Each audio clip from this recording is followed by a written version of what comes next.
Buyurun Fazil bəy. Təşəkkür edirəm, hörmətli Ziyafət müəllim. Siz yaxşı bir təcrübə qoydunuz. Heç olmasa birinci yazılana söz verib, sonra səsə qoyursunuz. Yaxşı ənənə.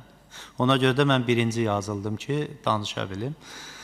Demək, bu məsələlə bağlı hesab edirəm ki, hamımız dəstəkləyirik. Türkiyə ilə həm təhsilin, həm demək, ali təhsilin, həm peşə təhsilinin. Amma bir məsələ, bir gerçəklik var ki, illərdir bu istiqamətdə bizim aramızda çox sayda protokollar imzalansa da, biz nümunəvi Türkiyə-Azərbaycan Universiteti yaranmasına nail ola bilmədik. Biz bunun üzərində düşünməliyik. Təhsildə hansısa, hərbi sahədə çox gözəl əlaqələrimiz var. Digər sahələrdə də çox irəliləyən imkanlarımız artıb. Amma təhsildə sənətdən o tərəfə gedə biləcək bir sıra məqamları gerçək həyatda tətbiq edə bilmirik. Yəni, əslində peşə təhsili baxımından bizim müqavilə bağlamamız zəruri olan bəlkə də Almaniyadır, Avropa ölkələrdir. Çünki orada peşə təhsili tamamilə fərqli bir yöndə, modern texnologiyanın tətbiqi ilə həyata keçirilir. Təbii ki, Türkiyədə qardaş ölkə kimi müəyyən irəliləyişlər var. Amma bizdə əsas bu istiqamətdə ali təhsil məsələsi çox önəmlidir.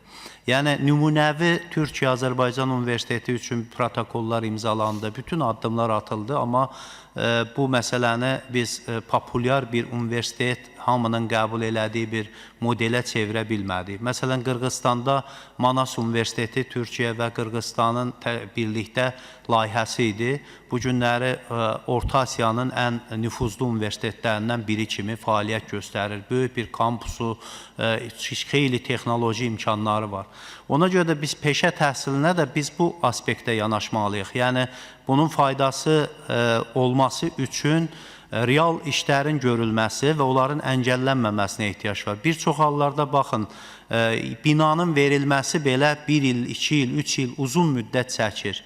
Ona görə də bu sahəyə baxan məmurlar Türkiyə ilə Azərbaycan arasında bağlanmış bütün müqavilələrə ciddi yanaşmalıdırlar, ona mane olmamalıdırlar. Müəyyən dərəcədə onun daha irəliləməsinə köməklik göstərməlidirlər. Baxın, bizim hərbiçi kadrların xeyli hissəsi Türkiyədə yetişmiş kadrlardır.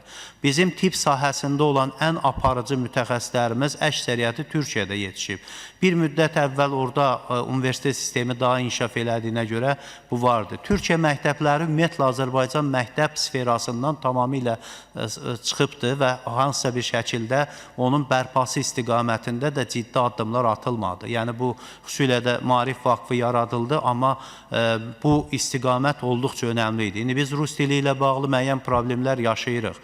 Kadrlarımız yoxdur. Orta məktəblərdə bir çox hallarda rus dilli təhsilin nə qədər zəif olduğunu görürük.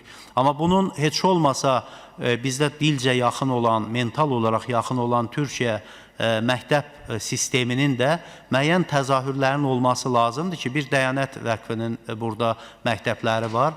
Turan Yazqanın məktəbləri də bir vaxt populyar idi. Maddi imkanlar zəif olduğuna görə onu da saxlamaq mümkün olmadı. Halbuki onlar da böyük fayda verdi.